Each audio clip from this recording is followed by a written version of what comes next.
19 years ago. I had a daughter who was born with what's called a coarctation of the aorta.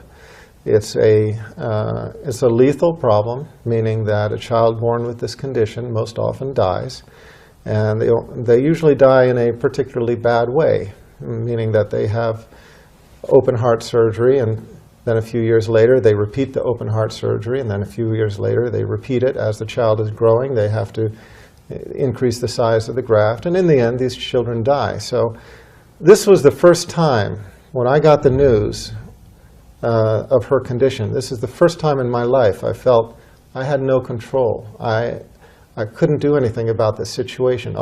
Every time before in my life when there was a problem, I dealt with it on my own. If I needed more money, I worked harder. If this needed fixing, I found somebody or I fixed it myself, etc., etc. And everybody knows what I'm talking about.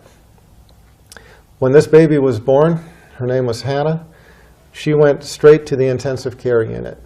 Her body from here down was almost the color of my suit, closer to the color of your suit, just kind of a dusky gunmetal blue, because her body was not getting oxygen. Her body was literally starving in front of our eyes.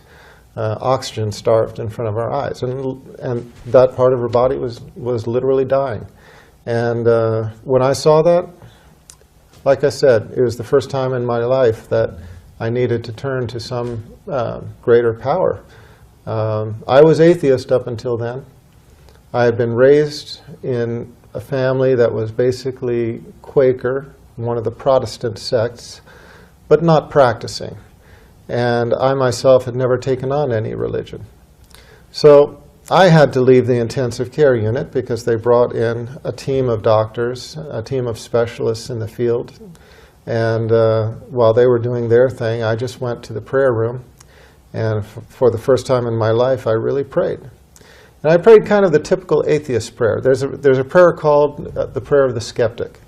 The prayer of the skeptic goes like this: "Oh God, if there is a God, save my soul, if I have a soul." Yeah. Okay, that's the prayer of the skeptic. And most atheists, when they pray in this way. They say, "Oh God, if you are there," because they're not quite sure.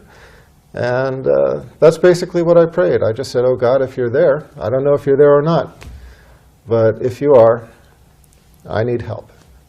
And I made a promise to my Creator on that day. I promised that if He would save the life of my child, and then guide me to the religion that was most pleasing to Him, that I would follow. And that was the simple promise. And